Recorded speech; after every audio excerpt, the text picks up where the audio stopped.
noches la posibilidad de una huelga general amilana al gobierno. Sindicatos y patronal tendrían que haber llegado a un acuerdo durante la jornada de hoy sobre la reforma laboral, pero el Ejecutivo ha decidido prorrogar un mes las negociaciones. Pues así nos encontrábamos con todos ustedes el 1 de junio del año 2010. Vía V quiso ser desde el principio una ventana desde la cual asomarnos al mundo. Hoy, esta noche, 29 de febrero del año 2016, llegamos al programa número 1000, 1000 noches compartidas con todos ustedes desde aquí, desde la redacción central de La Voz de Galicia. En este tiempo hemos entrevistado a más de 800 personas, políticos y economistas, presidentes del gobierno y ciudadanos anónimos, ricos y pobres, niños y ancianos, banqueros y artistas. Más de 300 personas se han sentado con nosotros en esta mesa para ayudarnos a analizar lo que estaba sucediendo en un momento histórico de nuestra existencia en el que las cosas han girado a toda velocidad. De la portada del periódico con el que nos despertamos aquel 31 de mayo de 2010 a esta otra, la primera del periódico con la que desayunamos este 29 de febrero del año 2016. Entre las dos han pasado 1000 programas y muchas cosas. 6 años en los que el mundo se volvió completamente loco. Si creen que exagero, vean y escuchen. Empezamos con Zapatero, seguimos con Rajoy y terminamos sin gobierno. Al primero le escuchamos esto. Y cueste lo que me cueste. Y al segundo, esto otro. Y efectivamente ha habido 3 huelgas generales y una de controladores que puso en jaque a medio país. El Papa visitó Santiago, ¿se acuerdan? Fue allá por noviembre de 2010. No el de ahora, el que había antes, porque en este tiempo hemos pasado de Benedicto XVI a Francisco. Claro que también hemos cambiado de rey. Juan Carlos I se fue de caza. No volverá a ocurrir. Y terminó con una abdicación sorpresa. Una generación más joven. Le dejó a Felipe VI muchos frentes con los que lidiar. Al nuevo monarca lo hemos visto aquí, muy de cerca. Desapareció el Códice Calixtino el 6 de julio de 2011 y luego apareció. Los recortes sacaron a la gente a la calle, el drama de los desahucios nos puso los pelos de punta. Estate tranquila. Y las preferentes. Hasta que salga un loco con un rifle, hemos mandado todo. ¿Qué decir de las preferentes? Engañaronme como una chica. El terremoto y la fuga nuclear de Fukushima, la primavera árabe, Bin Laden abatido y ETA anunciando el fin de la lucha armada. Y de carácter general. El Banco Pastor pasó a manos del Popular y nació Abanca. Mucho hablamos de Baltar, padre e hijo. El primero dejó la política, fue juzgado y condenado, aunque para seguir revolucionando la Diputación ya está su heredero. De operaciones hemos estado sobrados, campeón, patos, Pokémon o manga solo en Galicia. Corrupción.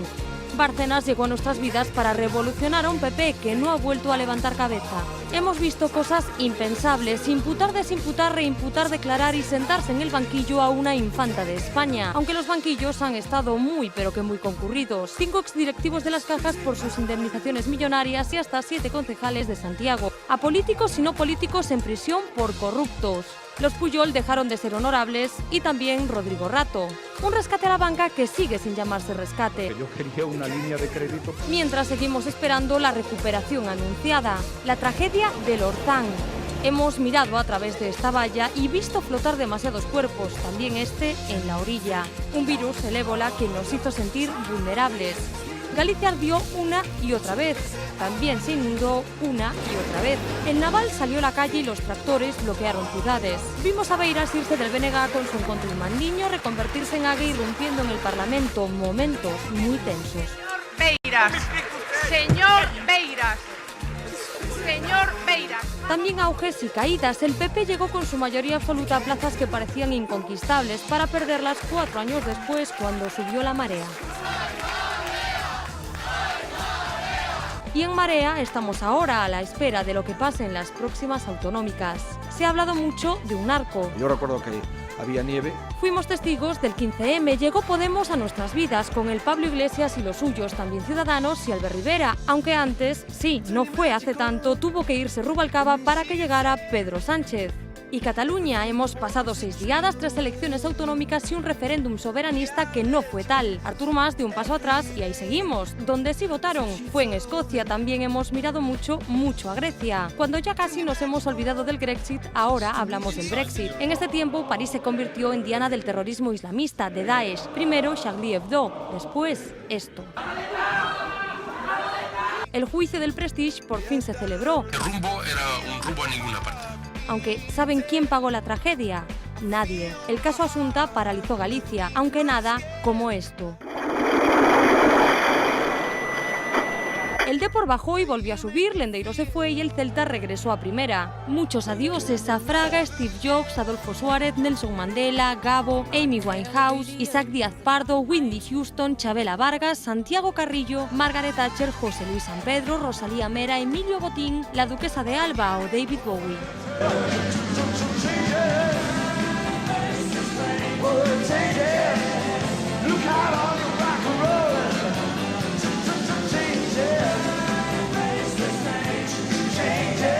Esto no es todo lo que ha pasado, pero sí ha pasado todo lo que les hemos contado.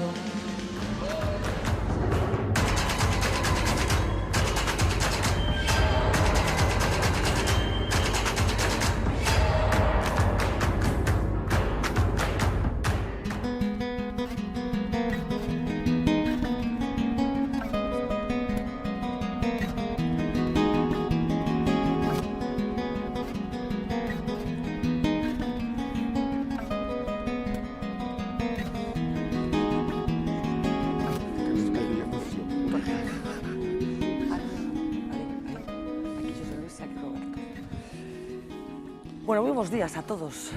Bos días, bos días. Atopámonos aquí nun escenario que seguro que todos vostedes coñecen perfectamente, a Cámara Legislativa Galega, onde reside a vontade popular, e atopámonos con tres das persoas que levan acompañándonos neste oficio de analizar o que acontece prácticamente desde que comenzamos esta aventura. Roberto Blanco Valdés, moi bons días. Moi bons días. Como te sientes?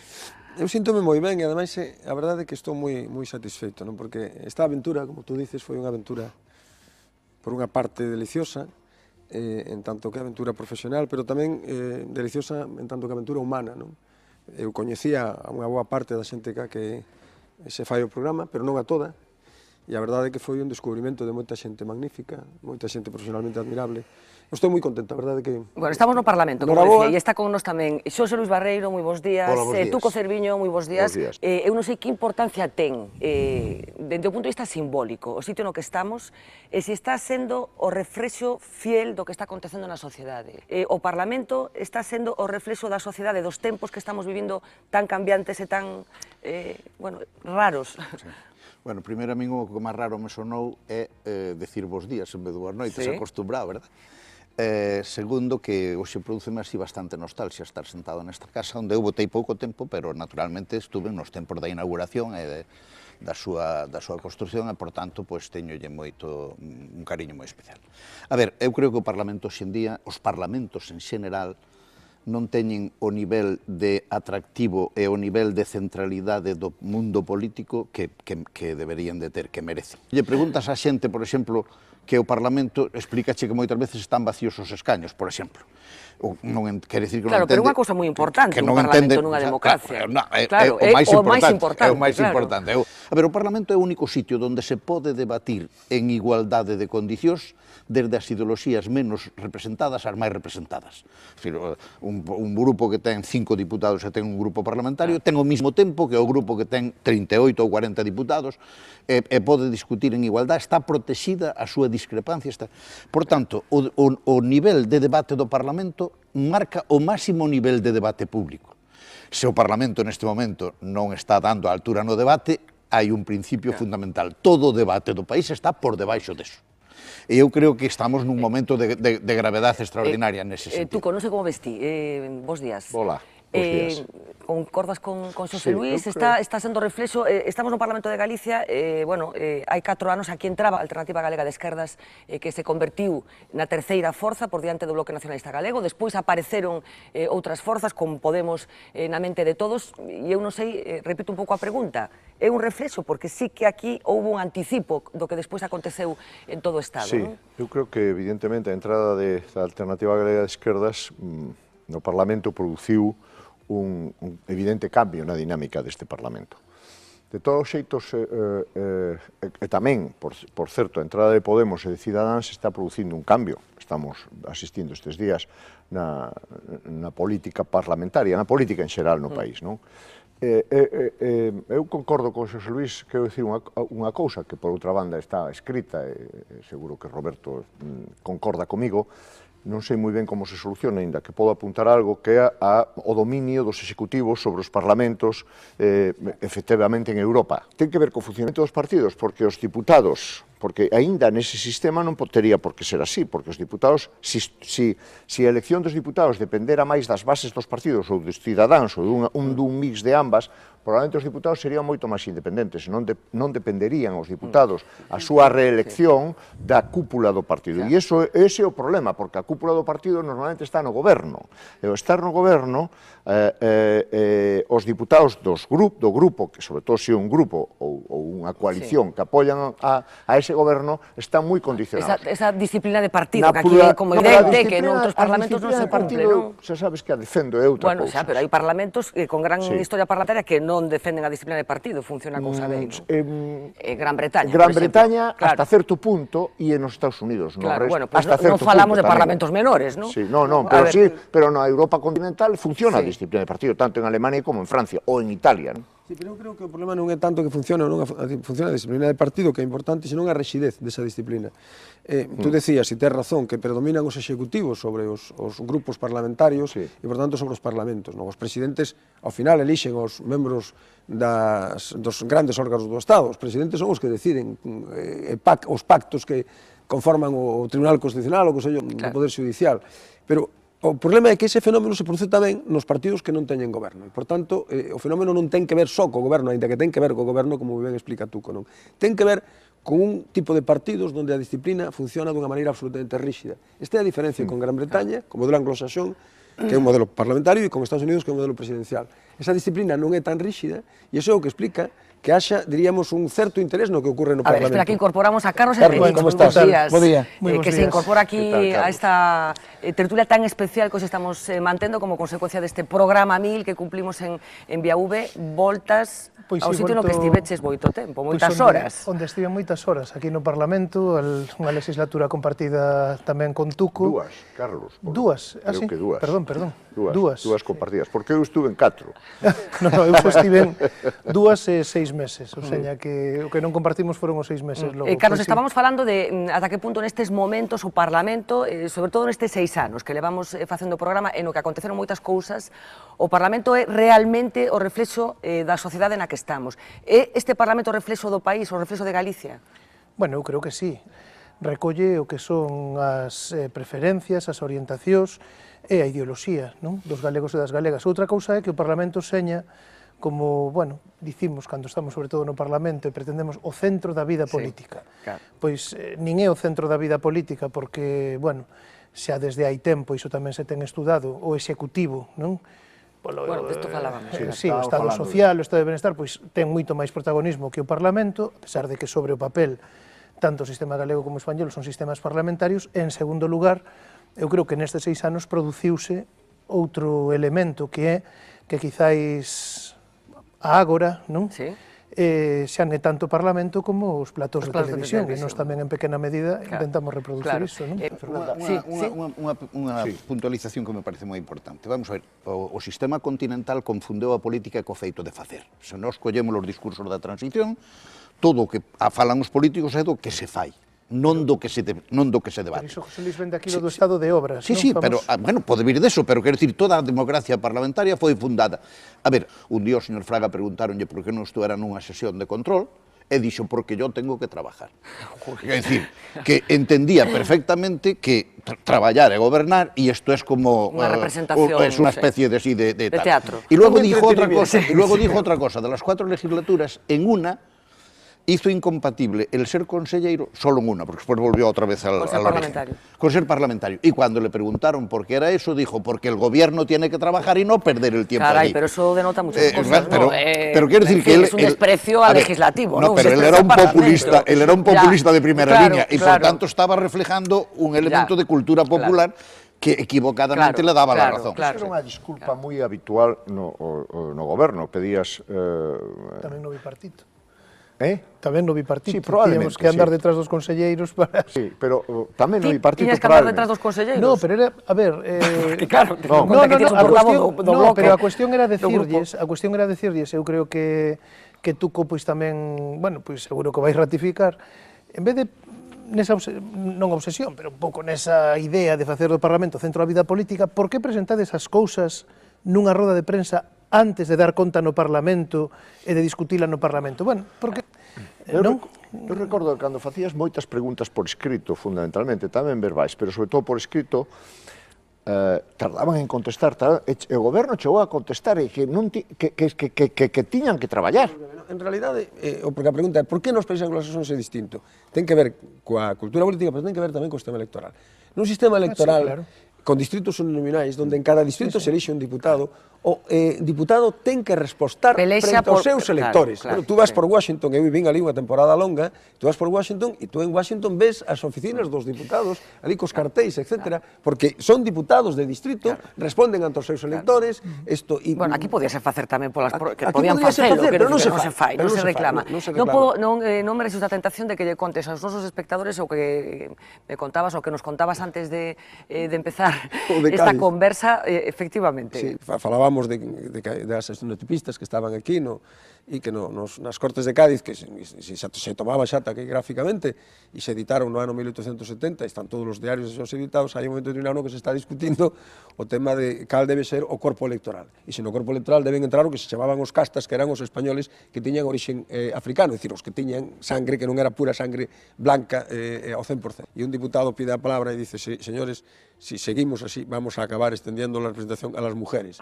Y en este momento el taquígrafo abre un paréntesis y dice, en la Cámara se oyen grandes gritos. No, nunca, eso nunca. Eso nunca sucederá. Bueno, decía, 6 años que llevamos con esta aventura del Vía V, como decía, tratando de entender nosotros y dar claves a la gente para entender lo que está sucediendo. Yo no sé, José Luis, ¿en qué hemos cambiado en estos 6 años, 8 años? A ver, hai por explicarlo con dúas palabras, hai un feito sustancial na interpretación destes anos que é a crisis.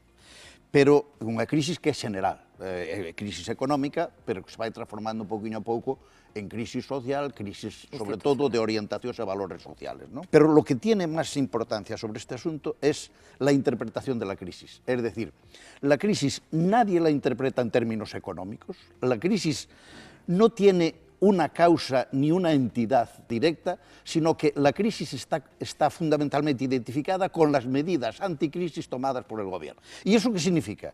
Que tenemos una postura absolutamente anárquica con respecto a nuestra cultura política anterior de los 35 años anteriores. De tal manera que nosotros no estamos votando para montar gobiernos ni nada de eso. Nosotros estamos votando para amarrar a los gobiernos, para controlar a los gobiernos y para impedir que gobiernen. Lo estamos consiguiendo, obviamente, con una eficacia extraordinaria.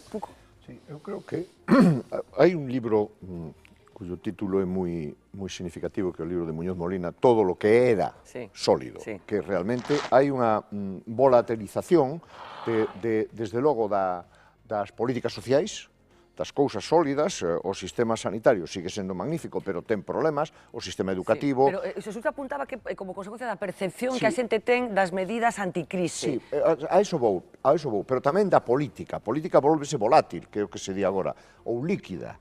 Os povos tiñen unha cultura que vende moi atrás, non? Entón, aquí hai unha cultura, eu creo que no conxunto de España, máis que en Galicia, pero tamén en Galicia, claro, hai un profundo río anarquista, moi fondo. Este país foi o único país que tuvo un sindicato anarquista con 3 ou 4 millóns de afiliados. É o único país onde hubo, evidentemente, nunha revolución en relación coa guerra civil, onde se implantou, entre comiñas, e durante pouco tempo, o comunismo libertario. O único país do mundo.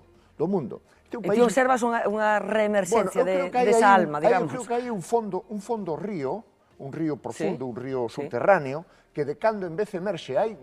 No pobo español hai unha posición contra a autoridade.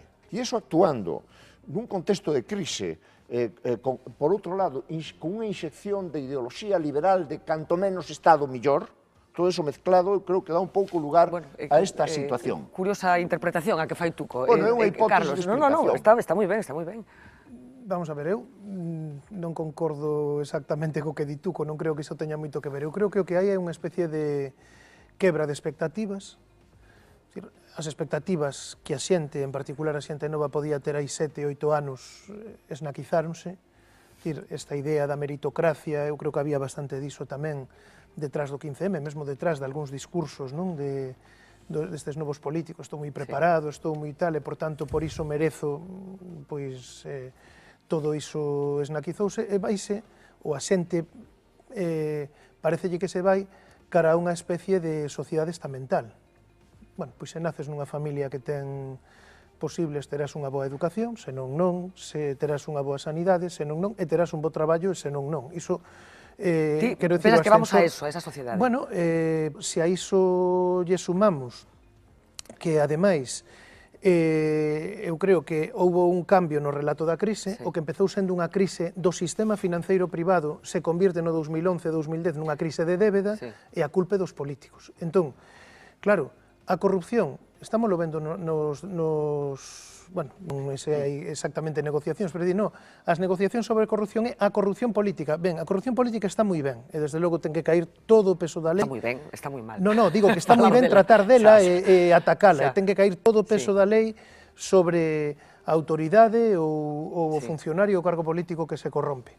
Pero sempre hai un corruptor, porque estamos vendo, por exemplo, no Tribunal Supremo, Algarrobico, o decreto lei do Castor, etcétera, sí, todas estas cousas atallan, pero cunhas indemnizacións a empresas que o fixeron mal...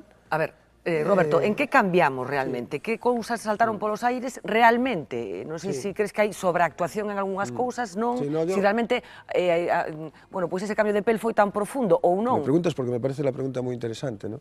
Si realmente la profundidad de la crisis es tal y como se está relatando, ¿no? Que yo creo que no. Hay una tormenta perfecta, es decir, se produce una crisis económica muy profunda y, como consecuencia de la crisis económica muy profunda, los descontentos que estaban latentes en la sociedad, que eran perfectamente perceptibles, estalla y se produce exactamente esa idea de la tormenta perfecta, ¿no? Es decir, todas las condiciones que dan lugar a que se produzca una situación de estallido social, etc. Más que de estallido social, porque estallido social no ha habido, de descontento social. Con además una circunstancia que por primera vez se produce, es que hay quien recoge el descontento. ¿Qué es lo que ha cambiado de verdad? Hombre, yo creo que lo que ha cambiado de verdad en la sociedad española, o sea, profundamente, no ha sido tanto como lo que parece derivarse de la crisis. Yo creo que hay cosas que han cambiado para peor y que a mí me preocupan, por ejemplo. Por ejemplo, en el ámbito de la educación hay una cosa que, presentada con ese carácter de avance social, que es todo el sistema de Bolonia, está dando lugar a efectos muy nocivos. Antes la universidad ha sido la gran palanca de movilidad social de España a partir de los años 60, sin duda de ninguna clase. O sea, ha sido la gran palanca de movilidad social, pero a gran diferencia de todas las demás.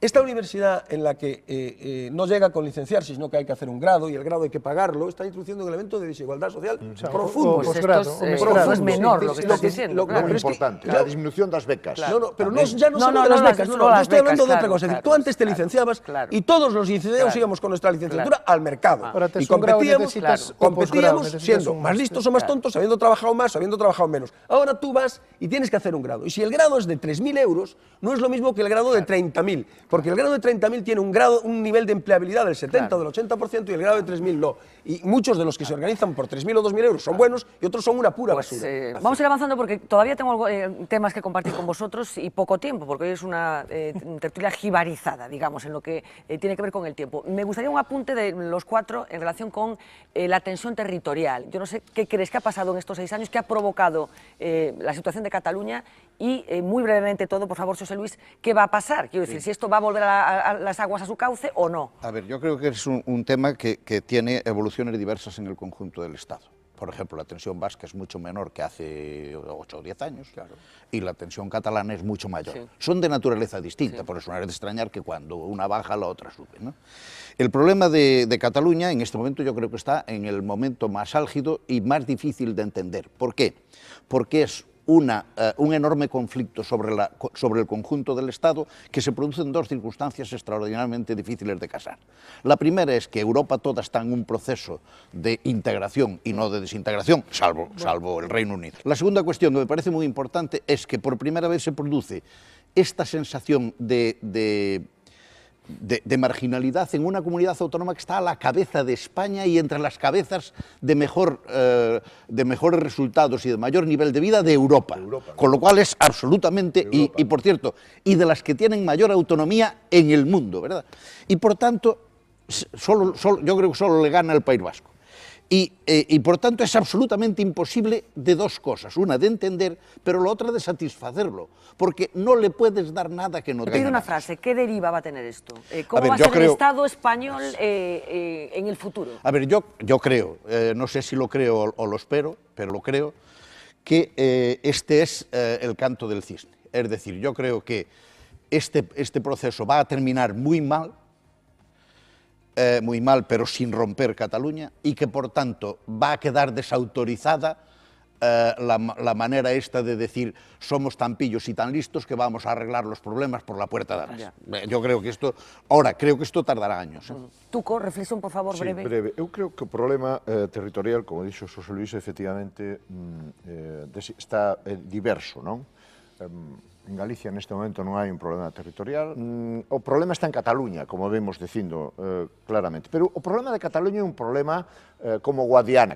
Desde o século XIX é un problema que sube e baixa continuamente. E xa no famoso debate, remato, Fernanda, que é unha frase moi citada, no famoso debate no 31 do Estatuto de Cataluña, no famoso debate entre Azaña e Ortega, no que Ortega dice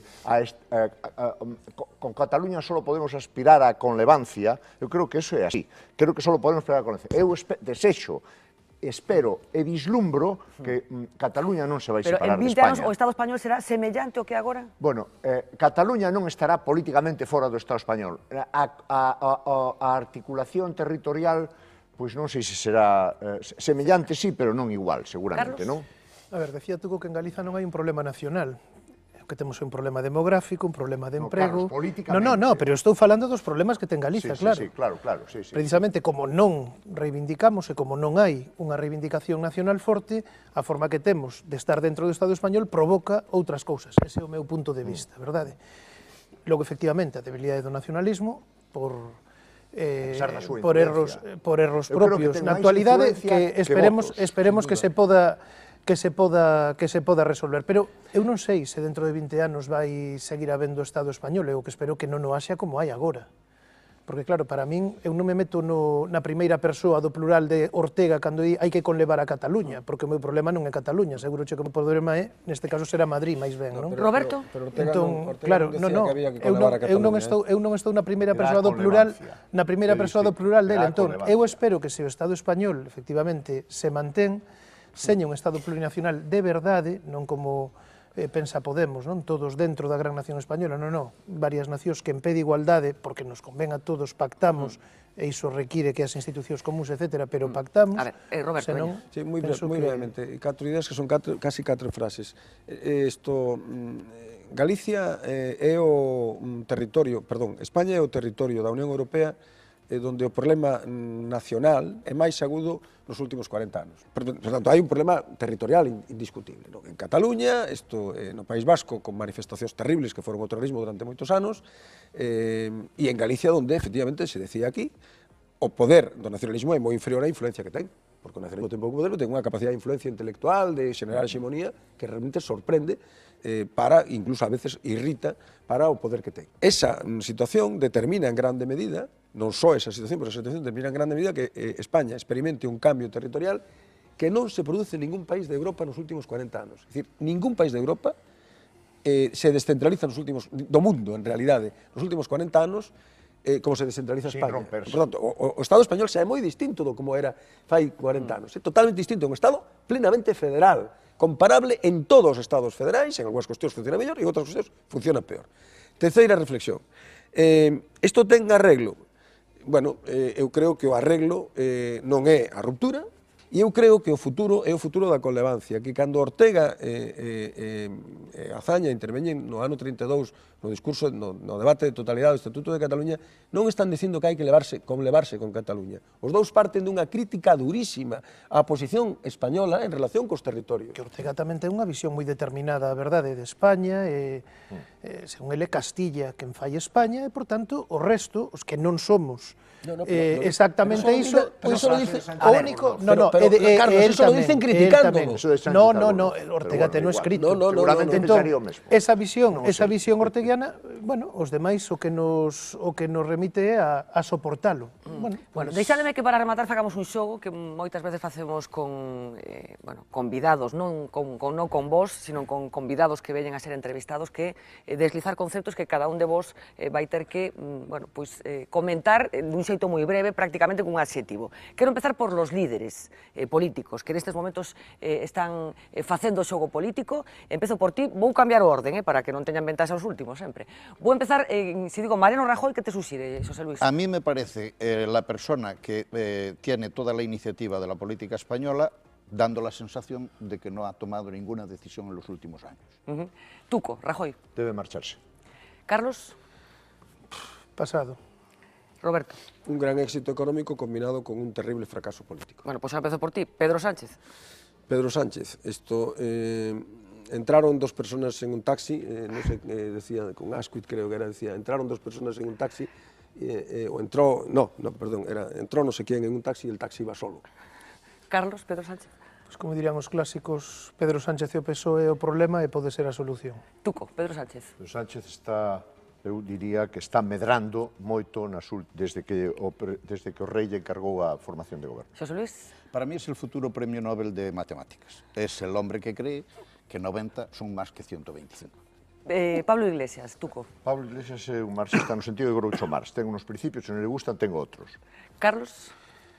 Pois, diría centralismo e tamén incerteza, non?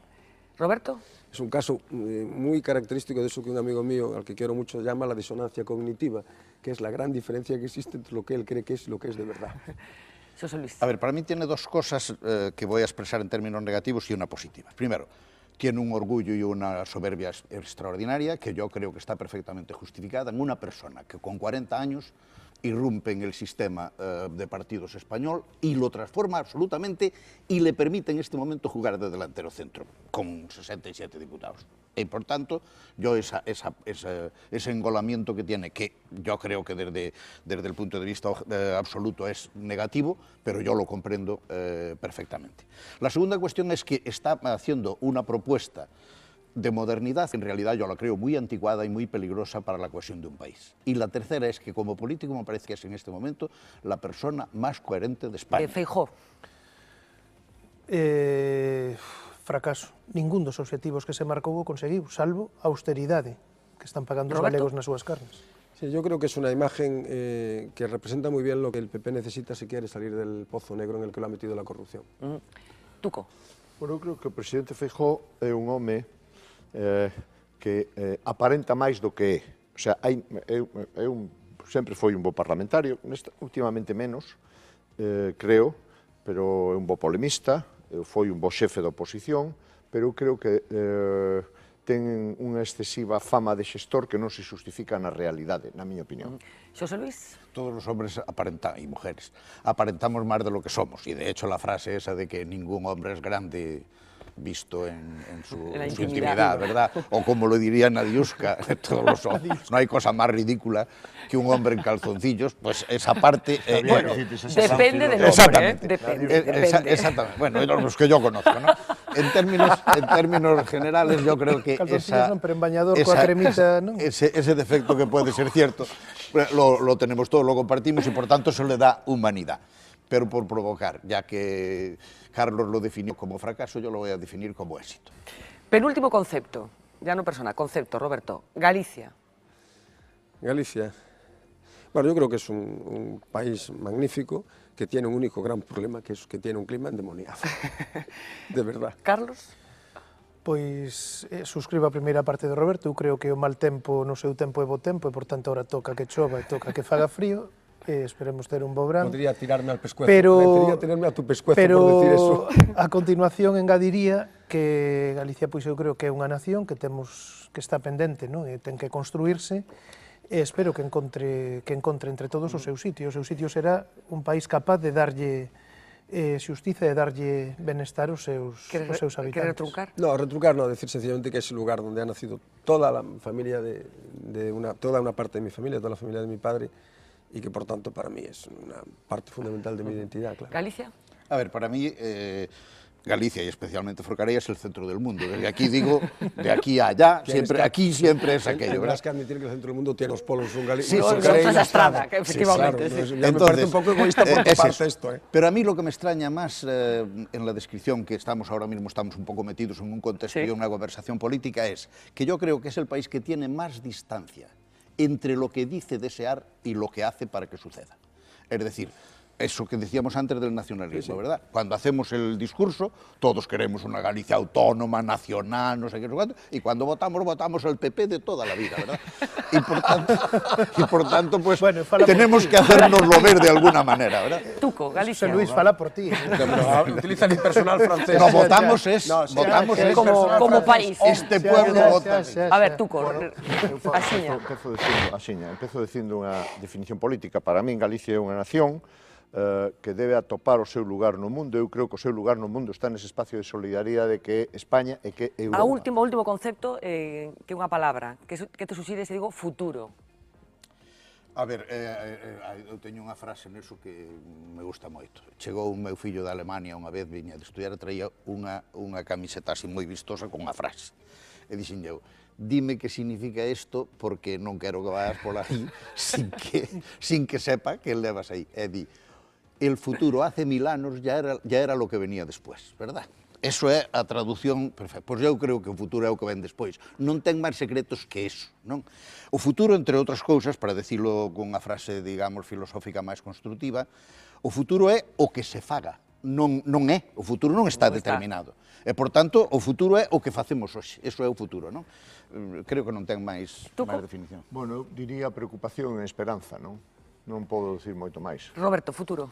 Sí, había un político italiano muy importante, sobre todo un gran intelectual, fundador del Partido Comunista Italiano, Antonio Gramsci. Hablaba del optimismo de la voluntad frente al pesimismo de la inteligencia. Yo, si lo pienso en términos de inteligencia, no soy precisamente optimista, más bien tiendo a ser pesimista en general. Pero ese pesimismo se contrapone con un gran optimismo de la voluntad. Carlos Everis, futuro. Eu, cando penso no futuro, penso nos meus fillos, a verdade. Entón, o que penso é que eles teñen dereito a ter oportunidades, teñen dereito a vivir nun país con igualdade e teñen dereito, non só dereito, o deber de loitar e traballar por iso. E a nós, no que nos quede tamén facer de pontes para que eles podan pasar por riba nosa e chegar ese futuro. Mira, vamos facer unha cousa, porque estamos 5 persoas, 3 das cales foron deputados nesta Cámara, Carlos Emerich, Tuco Cerviño, Xosé Luis Barreiro, que colleu esta Cámara 2 anos, creo que comentábamos antes que fuches. Imos levantarnos, se vos parece, porque creo que me indiquedes un pouco onde estabades cada un, e mentras tanto me vais dicindo que estabas dicindo, Roberto. No, iba a contar una anécdota, ¿no?, que leí ayer en una novela de esto de Galsworth, el autor de la saga de los Forsyth, ¿no? Es una anécdota curiosa, pero en fin, esto ya nos... Ven, Roberto. ¿Sí? Sí. ¿Aquí? No, la anécdota es muy curiosa. Es un trabajador que trabaja en una imprenta que gana 2 chelines y que su mujer está enferma con una neumonía muy grave, ¿no? Eso es Dickens. No es Dickens, pero podría ser Dickens, ¿no? Que está muy enferma y el médico le dice que tiene que comer. Entonces el hombre roba varios libros, 5 ejemplares de un libro, para poder venderlos por su cuenta y poder darle de comer, ¿no? La diferencia, Galsworth lo cuenta, la diferencia de salario entre el trabajador y el dueño de la editorial eran de 1 a 12, 2 chelines frente a 24 chelines diarios, esa es la diferencia. Bueno, la diferencia, que era mucho más pequeña a la que soy, entre un trabajador manual y un director de una empresa, marcaba una diferencia social. Claro, es decir, es el optimismo en el que estamos. Es decir, el país es mucho mejor, en términos generales, que hace 50 años. Bueno, pues decía, a ver, por aquí estuvisteis todos, por esta zona, porque lo comentábamos antes, aquí se mantiene la distribución ideológica, derecha-izquierda, aquí está, en estos momentos, el Partido Popular de este lado, y aquí está el Partido Socialista, el Bloque Nacionalista Galego, Alternativa Galega de Esquerdas. Xosé Luis, empezamos por ti. ¿Dónde estabas tú? A ver, yo estuve, creo recordar que el 90% en una silla, que fue esta, porque estaba en el gobierno, era vicepresidente, cuando vine para aquí era vicepresidente del tripartito, sí, del tripartito, sí, efectivamente. El tripartito era un gobierno complejo, ¿verdad? Claro. Y eso que no hay cultura de coalición. Exactamente, ¿verdad? Y entonces pues lo hice ahí. Y después, como yo dimití en el último tramo de la legislatura, pues debí de dimitir, bueno, unos meses antes de que terminase la sesión parlamentaria, estuve aquí como portavoz de Coalición Galega. nos comentabas antes que tuviste un pequeño incidente, no aquí, en el anterior Parlamento con Rosón. Bueno, pero yo con Rosón me llevaba muy bien, éramos casi como padre e hijo, ¿no? Y entonces, pues efectivamente tuve un incidente un día que me cortó el discurso en la tribuna del Parlamento. Yo, la verdad, lo único que había dicho, Camilo Nogueira me perdonará, lo único que había dicho la verdad, porque yo le había dicho a Camilo Nogueira que estaba bien ya de meter proposiciones de ley, preguntas y tal en el Parlamento, y le dije que era un pesado. Y entonces el presidente, que no era nada quisquilloso, pero con Camilo Nogueira tenía una especial reverencia, me pidió que retirara. Y yo le empecé a explicar desde la tribuna que no podía haber una democracia si no se le podía llamar pesado a pesado. Y entonces él me dijo que me iba a cortar Y cortó, porque tú... Lo cortó de una manera muy inteligente, porque yo, en aquel momento, él me conocía bien, y yo ya estaba llegando a ese punto en el que solo me podía cortar la Guardia Civil, y él, claro, no quería llegar a tanto. Y entonces dijo... retiro ya palabra, señor vicepresidente, retiro ya palabra, levanto a sesión para tomar un café. Y entonces yo me quedé sin público, era una salida ingeniosísima. Tuco, 2 legislaturas, creo que diste antes, perdón, 4 legislaturas, varios sitios, varios sitios, supoño, sí. Pero na memoria de Vía V, de V Televisión, hai un momento estelar de Tuco Cerviño levantándose do escano, completamente cabreado, marchando por esa porta. ¿Dónde estaba ese escaño, Tuco? Pues estaba aquí, donde está todo este material. Era este escaño. Bueno. Era este escaño. No, perdón. No, era aquel escano. Aquel escano. Ah, vale. Era aquel escano. Aquel escano. Sí. Qué pedagóxico estás hoxe. Era este escaño. Senta outra vez, Tuco, senta outra vez no escaño. Que me sente. Bueno, Tuco estaba nese escaño. Carlos Aymerich? Eu a maior parte do tempo estiven aquí como portavoz do grupo parlamentar do BNG, logo un pouco de tempo final estiven aí como viceportavoz e logo xa marchei, creo lembrar que foi así. Sí. Bueno, algunha vivencia especial que comentar? Sí, lembraba, bueno, Vicente, non neste Parlamento, decíamos, sino no anterior con Rosón, vos? Bueno, con Rosón non. Bueno, non digo vos, non con Rosón, digo no Parlamento. Bueno, eu lembro, no Parlamento. Eu lembro pois a Comisión de Investigación da CIA e da Cultura, que deu, en fin, bastante de sí, non? Aquel, bueno, cando compareceu Pérez Varela, que dixo que tiña unha empresa que daba pingües beneficios, pensando que de pingües era xusto o contrario do que era, pero bueno, Pérez Varela era así, e que tiña un fillo que vivía nun garaxe en Nova York, dixes era un loft, pero, bueno, estas cousas de Pérez Varela, que tamén me chamou ali miserable ou canalla, non sei que, bueno. E dentro desa comisión, como un detalle que eu non me lembraba outro día un amigo xornalista, compareceu tamén, bueno, pois un arquitecto que a sazón era o marido de Pilar Rojo, non? Foi un dos que ideou da CIA e da Cultura e tal, entón supoño que o abogado dixo, ti non sabes nada, non te lembras de nada. Entón, e vostede sabía tal? Non me lembro, sabía tal? Non me lembro. Entón, dixo, vostede é o esposo da señora Pilar Rojo? Dice, non me lembro. Dice, pois creo que vai ter un problema hoxe cando chegue a casa. Tuco, ti, brevemente. Bueno, o principal é cando Fraga tivo... a caída, vamos, o desmayo do presidente Fraga, pero bueno, eso está moi repetido. Eu teño unha anécdota... E combinache a túa condición de parlamentario que a condición de médico. Sí, efectivamente, xa contamos, efectivamente, xa coñecemos... Pero eu teño unha anécdota moi simpática con o presidente...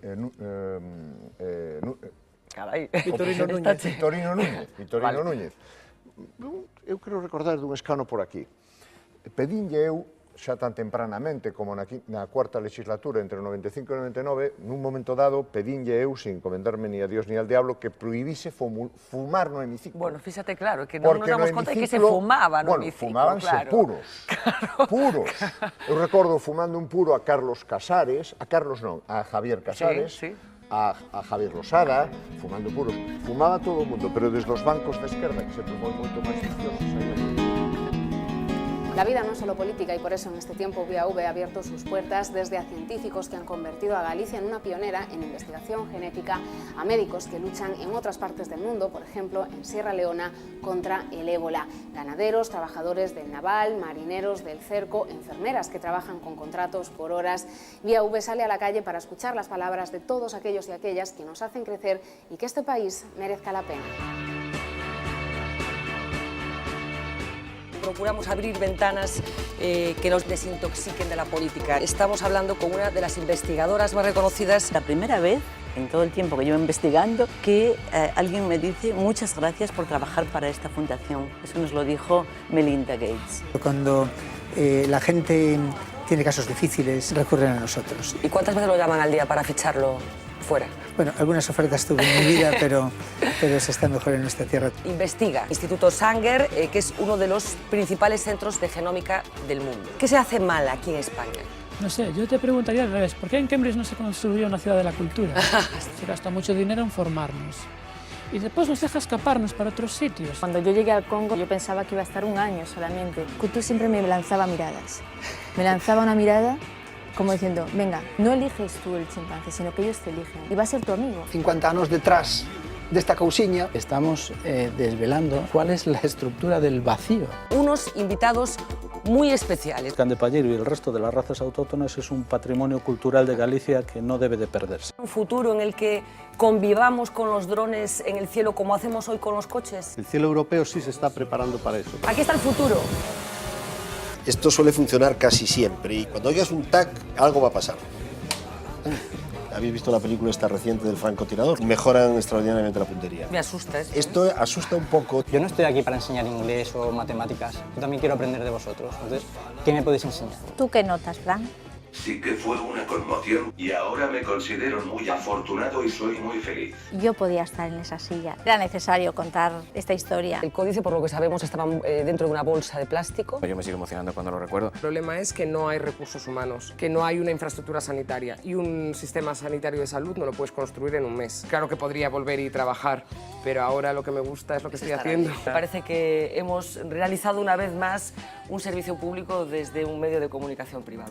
El de esta noche es un programa diferente. Estoy rodeada de personas, de trabajadores del sector naval de Ferrol. No se puede consentir que el paro siga creciendo. ¿Qué estáis haciendo para que esto pare? No habrá precio mínimo de leche, ni ahora ni nunca. Que me enseñe los picos de conta de resultados das industrias. Isto acabouse. A fin de ano hai 4.000 explotacións cerradas. Meus pais levantaron esta pequena empresa familiar, insignificante, ineficaz, ineficiente, hai 27 anos. E eu medrei con ela, entre esas vacas. E son poucas, pero van seguir aí. Es un problema de actitud, es querer, y de hecho se ha hecho en otras comunidades. Queremos traballar que consiga máis pesca para Galicia. Conocí a mi marido con 15 años. Es la persona que es por lo que ha vivido en el mar. Lo que está haciendo hoy el día el Sergas con el personal eventual. Por un día, por horas. 15.000 personas inscritas en las listas de contratación. Es muy difícil que una persona comprenda lo que es el mundo de la droga y te apoye y esté ahí peleando contigo. Hay una gran solidaridad. Yo en algunos casos diría que esa solidaridad se transforma en generosidad. Y esto demuestra que concretamente la gente humana es muy buena. Muy boa noite. Boa noite. Malvino non tiene luz eléctrica. Éramos con todo, non sei se máis felices ou menos, pero máis vitales. Voy a poner las palabras para Julia de Goytisolo en la versión de Los Suaves. Y voy a dar las buenas noches, ¿eh? Cada día poder alcanzar la playa. Galicia es Galicia. Y a mí ya advierto que me gusta más la Galicia fluvial. Currunchos es donde se está bien. En uno de los claustros del monasterio de Oseira. Una construcción que se lleva a cabo en un momento de esplendor del monasterio. Los propietarios, los que me encargaron el proyecto, es una cooperativa, ¿no? Y vence ese minifundismo mental. Va a haber cambios inenarrables. Nos dan idea de que podríamos llegar a los 400 años sin gran dificultad.